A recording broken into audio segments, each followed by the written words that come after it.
কর্ণফুলী সরকারি কলেজের একাদশ দ্বাদশ শ্রেণীর সুপ্রিয় শিক্ষার্থীবৃন্দ, আমি মনোয়ারা বেগম, প্রভাষক, কর্ণফুলী সরকারি কলেজ, কাপ্তাই, রাঙামাটি, পার্বত্য জেলা থেকে তোমাদের আরও একটি নতুন অনলাইন ক্লাসে স্বাগত জানাচ্ছি।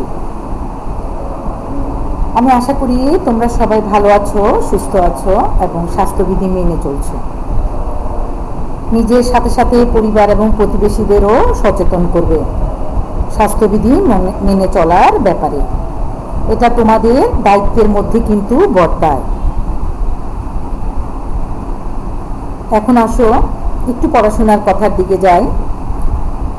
সবচেয়ে বড় বিষয় হলো তোমাদের ডেইলি অ্যাক্টিভিটিস কার্যকর করা, অর্থাৎ প্রতিদিন রুটিন করে অল্প অল্প পড়তে থাকো।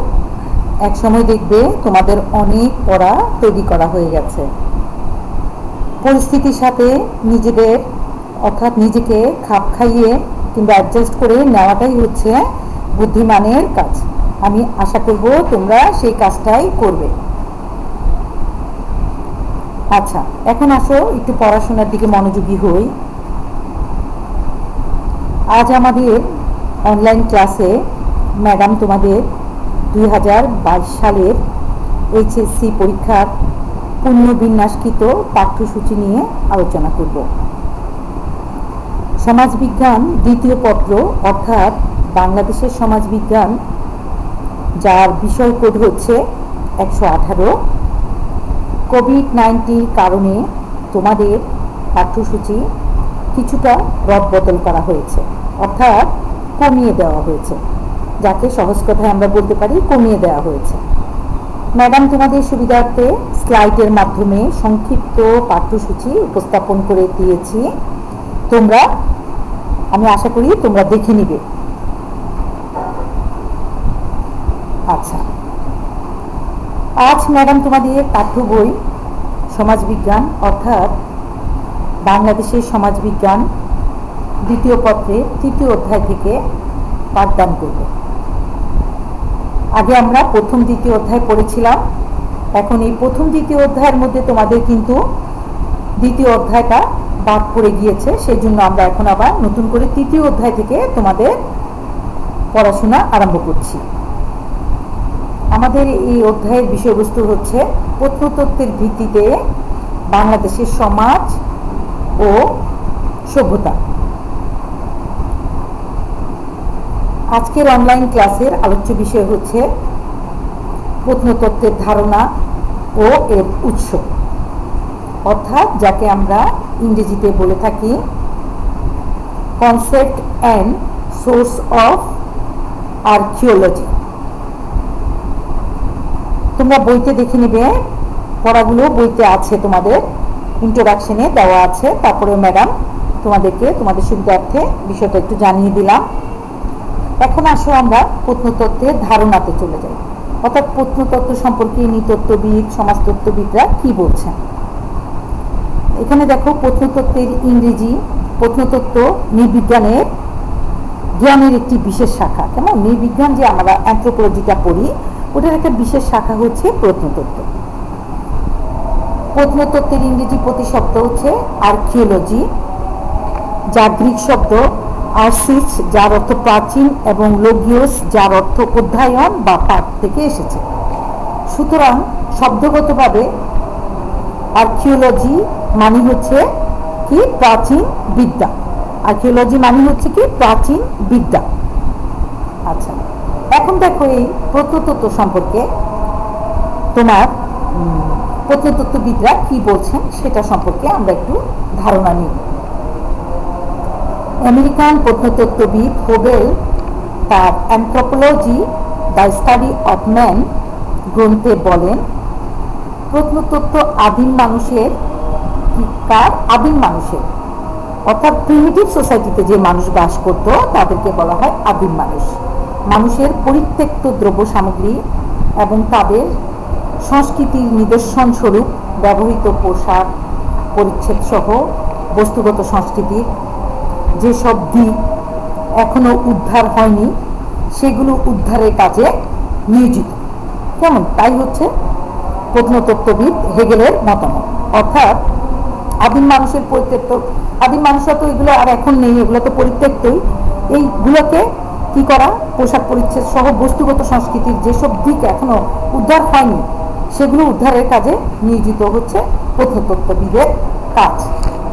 আচ্ছা, এখন দেখো আবার ইবি টেলর কি বলছেন। নৃবিজ্ঞানী ইবি টেলর তার ডিকশনারি অফ অ্যানথ্রোপোলজি গ্রন্থে বলেন, প্রত্নতত্ত্ব হচ্ছে নৃবিজ্ঞানের একটি শাখা যা এমন সংস্কৃতির ইতিহাস রচনা করে যার অস্তিত্ব বর্তমান সমাজে আর নাই। কেমন, যার অস্তিত্ব নাই কিন্তু সেটার ইতিহাস রচনা করে অ্যানথ্রোপোলজি অর্থাৎ নৃতত্ত্ববিদরা। তাহলে আমরা এখানে কি পেলাম দেখো, অর্থাৎ যে জিনিস বিলুপ্ত হয়ে গেছে সেই বিলুপ্ত প্রায় জিনিসের উদ্ঘাটন পদ্ধতিটাই হচ্ছে অ্যানথ্রোপোলজি অর্থাৎ প্রত্নতত্ত্বের কাজ। এখন দেখো, প্রত্নতত্ত্বের প্রধান লক্ষ্য হলো প্রাচীনকালের কি মানুষের ইতিহাস খুঁজে বের করা। প্রত্নতত্ত্ব খনন কাজের মাধ্যমে উদ্ধারকৃত মানব জাতির দৈহিক ও সাংস্কৃতিক বিষয় সম্পর্কে বিস্তারিত কি করে, আলোচনা করে। প্রত্নতত্ত্বটা কি করে, প্রত্নতত্ত্বের প্রধান লক্ষ্য হলো প্রাচীনকালের মানুষের ইতিহাস খুঁজে বের করা। প্রত্নতত্ত্ব খনন কাজের মাধ্যমে কি করে, প্রত্নতত্ত্বটা কিন্তু খনন কাজের মাধ্যমে এই বিষয়গুলো আবিষ্কৃত করে, অর্থাৎ কাজের মাধ্যমে উদ্ধারকৃত মানব জাতির দৈহিক এবং সাংস্কৃতিক বিষয় সম্পর্কে বিস্তারিত কি করে, আলোচনা করে। আচ্ছা, সুতরাং আমরা বলতে পারি যে বিজ্ঞান অতীত মানুষের বাস্তব বা বস্তুগত সংস্কৃতির ধ্বংসাবশেষ পরীক্ষা নিরীক্ষা ও বিশ্লেষণের মাধ্যমে প্রাচীন সমাজ সম্পর্কে জ্ঞান দান করে তাকে প্রত্নতত্ত্ব বলে। অর্থাৎ কি জানলাম আমরা, যে বিজ্ঞান অতীত সমাজের বাস্তব বা বস্তুগত সংস্কৃতির ধ্বংসাবশেষ পরীক্ষা নিরীক্ষা ও বিশ্লেষণের মাধ্যমে প্রাচীন সমাজ সম্পর্কে জ্ঞান দান করে তাকে কি বলা হয়, প্রত্নতত্ত্ব বলে। তবে মনে রাখা দরকার, এই প্রচেষ্টায় প্রত্নতাত্ত্বিক একা কিন্তু করেন না, বরং দৈহিক নৃবিজ্ঞানী, সামাজিক বা সাংস্কৃতিক নৃবিজ্ঞানী, ভূতত্ত্ববিদ, মানব রসায়ন শাস্ত্রবিদদের সমন্বয়ে, অর্থাৎ এরাও কিন্তু এই বিষয়ে কাজ করে থাকে, মানব রসায়নবিদ শাস্ত্রবিদদের সমন্বয়ে এবং পারস্পরিক কি সহায়তা ও কর্মপ্রচেষ্টার মাধ্যমেই কিন্তু প্রাচীনকালের ইতিবৃত্ত কি করা যায়, জানা যায়। অর্থাৎ এককভাবে কিন্তু নৃতত্ত্ববিদরা এই কাজটা সম্পন্ন করতে পারে না। এই ক্ষেত্রে কারা কারা করে দেখো, দৈহিক নৃবিজ্ঞানী, প্রত্নতাত্ত্বিকটা একা করে না, এখানে দৈহিক নৃবিজ্ঞানী থাকেন, সামাজিক বা সাংস্কৃতিক নৃবিজ্ঞানী থাকেন, ভূতত্ত্ববিদগণ থাকেন, মানব রসায়ন শাস্ত্রবিদরা থাকেন। অর্থাৎ সবার সমন্বয়ের প্রচেষ্টার মাধ্যমে কি করে, প্রাচীনকালের ইতিবৃত্ত আমরা জানতে পারি। এখন দেখো, আমরা একটু জানি প্রত্নতাত্ত্বিকেরা যেসব উপায়ে প্রাচীন সমাজের ইতিবৃত্ত তুলে ধরার চেষ্টা করেন সেগুলো হলো কি কি, সংস্কৃতি ও প্রত্নতাত্ত্বিক সূত্র। অর্থাৎ কিসের মাধ্যমে, কোন কোন এর মাধ্যমে তোমরা প্রত্নতাত্ত্বিকেরা এই সূত্রগুলো তুলে ধরেন সেটা আমরা একটু জানার চেষ্টা করি। সংস্কৃতি ও প্রত্নতাত্ত্বিক সূত্র, প্রত্যেক মানব গোষ্ঠীরই এক একটি কি থাকে, আলাদা সাংস্কৃতিক পরিচয় থাকে। কেমন, এটা তো আমরা সবাই জানি, যার যার সংস্কৃতি, যার যার দেশ কাল পাত্রভেদে কিন্তু তার সংস্কৃতি, তার কালচার সবকিছু আলাদা। প্রত্নতাত্ত্বিকেরা আবহাওয়া, জলবায়ু এবং মানুষের ব্যবহার্য সামগ্রী পরীক্ষা করে সাংস্কৃতিক জীবনের কি করে, চিত্র তুলে ধরতে চেষ্টা করেন এবং সক্ষম হন। এই হলো হচ্ছে সংস্কৃতি ও প্রত্নতাত্ত্বিক সূত্র। এই সূত্রটাও কিন্তু প্রত্নতাত্ত্বিকেরা ব্যবহার করেন। তারপরে দেখো সময় নির্ধারণ, সময়টাও কিন্তু নির্ধারণ করেন প্রত্নতাত্ত্বিকেরা। সময় নির্ধারণ কিন্তু প্রত্নতাত্ত্বিকদের গবেষণার বিষয়। এই গবেষণাকালে প্রত্নতাত্ত্বিককে বিশেষভাবে লক্ষ্য রাখতে হয় খুঁজে পাওয়া সামগ্রীর স্থান কতটা ব্যক্তি জুড়ে ওই সামগ্রী ছড়িয়েছিল এবং কিভাবে তা ভবিষ্যৎ গবেষণার জন্য সংরক্ষণ করা সম্ভব। সে কারণে কিন্তু সময়টা নির্ধারণ করে থাকেন প্রত্নতত্ত্ববিদেরা। আবার দেখো পরিমাপ ও সংরক্ষণও করেন। আবার দেখো খনন কার্য কিন্তু করেন। প্রত্নতাত্ত্বিকদের কিন্তু খনন কার্য পরিচালনাতে দীর্ঘদিনের সাধনা ও গবেষণা থাকা প্রয়োজন। যেমন তেমন করে কিন্তু খনন কাজ করলে কাজটা কিন্তু সমাধা হবে না। তুমি আমি যদি খনন করি, অথবা একটা কৃষক যেভাবে ধান চাষ করে খনন করে বিষয়টা, সেভাবে কিন্তু করলে আমাদের এই খনন কার্যটা হবে না। এটার জন্য কিন্তু তাদের একটা দীর্ঘমেয়াদী পরিকল্পনা থাকবে এবং ট্রেনিংও থাকে। তাহলে এই গেল তোমাদের প্রত্নতত্ত্বের ধারণা সম্পর্কে জানা। এবার আসো আমরা প্রত্নতত্ত্বের উৎস সম্পর্কে একটু জানি, অর্থাৎ প্রত্নতত্ত্বের উৎসগুলো কি কি, কি উৎস থেকে এই প্রত্নতাত্ত্বিকবিদরা কি করে তার চিন্তা চেতনার উন্মেষ ঘটায়। আচ্ছা, এই উৎসগুলো কি কি দেখো। উৎসগুলো হচ্ছে, যেমন ধরো প্রত্নতত্ত্ব হলো পুনরুদ্ধার বা বস্তুগত সংস্কৃতির বিশ্লেষণের মাধ্যমে মানুষের তার কর্মকাণ্ডের অধ্যয়ন, কেমন মানুষের কর্মকাণ্ডের অধ্যয়নটাই হচ্ছে কিন্তু প্রত্নতত্ত্ব। এর প্রধান লক্ষ্যটা কি দেখো, এর প্রধান লক্ষ্য উদ্দেশ্য হলো মানব ইতিহাসকে খুঁজে বের করা। আর এই কাজ করতে গিয়ে কি করে প্রত্নতাত্ত্বিকেরা বিভিন্ন উৎসের উপরে কি করে নির্ভর করে কাজটা করে। এই উৎসগুলো কি সেটা আমরা এখন দেখি। দেখো, প্রাচীন সাহিত্য, নাম্বার 1-এ আমরা কি পাই? প্রাচীন সাহিত্য। নাম্বার 2-তে পাই মৌখিক ইতিহাস। নাম্বার 3-তে পাই প্রত্নতাত্ত্বিক যন্ত্রপাতি। নাম্বার 4-এ পাই স্থানীয় জ্ঞান। নাম্বার 5-এ পাই প্রত্নতাত্ত্বিক অনুসিদ্ধান্ত। নাম্বার 6-এ পাই সরকারি উৎস। নাম্বার 7-এ পাই পূর্ব জরিপ। নাম্বার 8-এ পাই সাংস্কৃতিক নৃবিজ্ঞানের তথ্য। এই গেল প্রত্নতত্ত্বের উৎসসমূহ। আচ্ছা, এখন প্রাচীন সাহিত্যে আমরা কি পাই সেটা একটু তোমাদেরকে বিশ্লেষণ করে বুঝিয়ে দিচ্ছি ম্যাডাম। এখানে দেখো, প্রাচীন শিল্প সাহিত্য মানব বসতির অবস্থান নির্ণয়ে প্রত্নতাত্ত্বিক উৎস হিসেবে কাজ করে। অনেক সময় কি হয়, জাতীয় বা স্থানীয় ইতিহাস গ্রন্থ উত্তম উৎস হিসেবে কাজ করে। মানে যেমন ধরো জাতীয় স্থানীয় ইতিহাস গ্রন্থ আমরা কিন্তু এই উৎস হিসাবে কাজ করতে দেখি। যেমন উদাহরণ হিসাবে যদি আমরা বলি, যেমন ধরো হোমারের মহাকাব্য ইডিয়ট পাঠের মাধ্যমে আমরা প্রত্নতাত্ত্বিকরা প্রাচীন ট্রয় নগরীর অবস্থান খুঁজে পাই। এটা হচ্ছে তার প্রাচীন সাহিত্য থেকে আমরা অনেক কিছু পাই। যেমন ধরো তোমার আজমির শরীফ, ওখানেই কিন্তু আমরা সম্রাট শাহজাহানের বিষয়টা পেয়ে থাকি প্রাচীন সাহিত্য পড়ে। আবার দেখো মৌখিক ইতিহাস, এখানে কি বলছে প্রত্নতাত্ত্বিকেরা, যেমন ধরো অনেক সময় সমাজের বয়স্ক ব্যক্তিদের কাছ থেকে শোনা স্থানীয় ইতিহাস ঐতিহ্য বিষয়ক তথ্যাদি প্রত্নতত্ত্বের কি উৎস হিসাবে কাজ করে।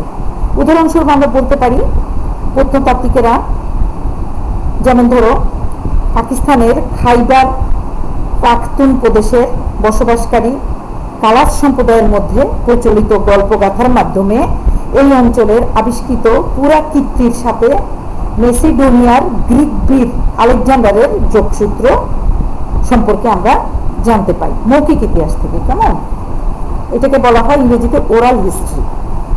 তারপর দেখো প্রত্নতাত্ত্বিক যন্ত্রপাতি, দেশের জাতীয় ও স্থানীয় জাদুঘরে রক্ষিত কিংবা ব্যক্তিগত সংগৃহীত বিভিন্ন জিনিসপত্র এবং যন্ত্রপাতি প্রত্নতাত্ত্বিকদের কাছে অন্যতম উৎস হিসাবে বিবেচিত। যেমন ধরো মহাস্থানগড়ে জাদুঘরে গিয়ে ওখানেও কিন্তু আমি দেখতে পেয়েছি বিভিন্ন ধরনের যন্ত্রপাতি যেটা দিয়ে তারা আত্মরক্ষা করত। তোমরা যদি কখনো যাও তাহলে দেখতে পাবে। তারপর দেখো স্থানীয় জ্ঞান, কোনো বিষয়বস্তু সম্পর্কে স্থানীয় মানুষের ধারণা বা জ্ঞান প্রত্নতাত্ত্বিক উৎস হিসেবে বিবেচিত হয়। যেমন ধরো বগুড়ার, তোমাদেরকে একটু আগেই বললাম বগুড়ার মহাস্থানগড় সম্পর্কে স্থানীয় অধিবাসীদের ধারণা, যেখানে আবিষ্কৃত প্রত্নতাত্ত্বিক নিদর্শন বিশ্লেষণে কি করে প্রত্নতাত্ত্বিকদেরকে সহায়তা করে থাকে। আবার দেখো প্রত্নতাত্ত্বিক অনুসিদ্ধান্ত, এখানে আমরা কি পাই? হাইপোথিসিস, যেটাকে ইংরেজিতে বলা হয় অনুসিদ্ধান্ত। প্রত্নতাত্ত্বিকরা কোনো স্থানে খনন কাজ শুরু করার পূর্বে অনুসিদ্ধান্ত বা পূর্বানুমান গ্রহণ করেন, অর্থাৎ পূর্বে একটা ধারণা কিন্তু নিয়ে থাকেন প্রত্নতাত্ত্বিকেরা কোনো জায়গার খনন কাজ শুরু করার আগে অথবা কোনো কাজ সমাধা করার আগে পূর্ব একটা অনুমান নেন, সেটা হচ্ছে অনুসিদ্ধান্ত গ্রহণ করেন, যা প্রত্নতত্ত্বের ইতিহাস বিনির্মাণে কি করে গুরুত্বপূর্ণ উৎস হিসাবে কাজ করে থাকে। আবার দেখো সরকারি উৎস, সরকারি উৎস থেকে আমরা কি পাই, যেটাকে ইংরেজিতে বলা হয় পাবলিক সোর্স। বিভিন্ন সরকারি প্রতিষ্ঠান, যেমন ধরো জাদুঘর, গ্রন্থাগার, জাতীয় আর্কাইভস, জাতীয় স্থাপনা ইত্যাদি প্রত্নতাত্ত্বিক উৎস হিসাবেও বিবেচিত। আবার দেখো পূর্ব জরিপ, ইতিমধ্যে আবিষ্কৃত বিভিন্ন প্রত্নতাত্ত্বিক নিদর্শন সম্পর্কে প্রকাশিত স্থানীয়, জাতীয় বা আন্তর্জাতিক বিভিন্ন পত্রপত্রিকা, ম্যাগাজিন, জার্নাল, গ্রন্থ ইত্যাদি প্রত্নতত্ত্বের অন্যতম উৎস হিসাবে কি করে কাজ করে। আচ্ছা, তারপরে দেখো সাংস্কৃতিক নৃবিজ্ঞানের তথ্য। সাংস্কৃতিক নৃবিজ্ঞানের উদ্ঘাটিত তথ্য প্রত্নতত্ত্বে গুরুত্বপূর্ণ কিন্তু উৎস হিসাবে বিবেচিত। যেমন ধরো আমরা বলতে পারি সাংস্কৃতিক নৃবিজ্ঞানীরা বিভিন্ন গোষ্ঠীকে নিবিড়ভাবে পর্যবেক্ষণ করে মানুষের শরীরের গঠন সম্পর্কে মতামত দেন, যা প্রত্নতাত্ত্বিকের গবেষণার সহায়তা করে।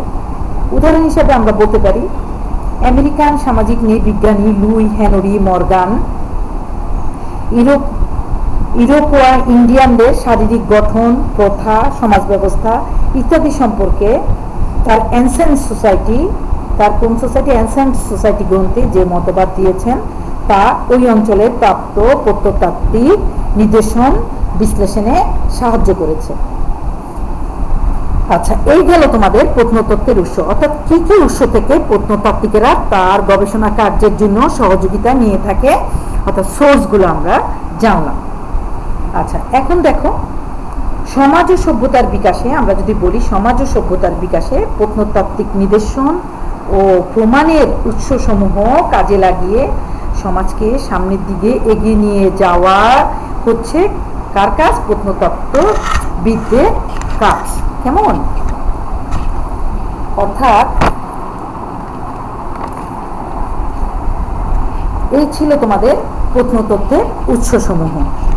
তো আমি আশা করব সুপ্রিয় শিক্ষার্থীবৃন্দ তোমরা বিষয়টা সঠিকভাবে বুঝতে পেরেছো। আর যা বুঝতে পারবে না তা তোমরা বইটা সাথে নিয়ে পড়ার চেষ্টা করবে। আর ম্যাডাম যতটুকু পেরেছি তোমাদের স্লাইডের মাধ্যমে বিষয়গুলো উপস্থাপন করে দিয়েছি তোমাদের পড়াশোনার সুবিধার্থে। আশা করি তোমরা সবাই স্বাস্থ্যবিধি মেনে যার যার অবস্থানে ভালো থাকবে, এই প্রত্যাশা রেখে আজকের মতো ক্লাসের এখানেই তোমাদের সমাপ্তি ঘোষণা করছি। আল্লাহ হাফেজ।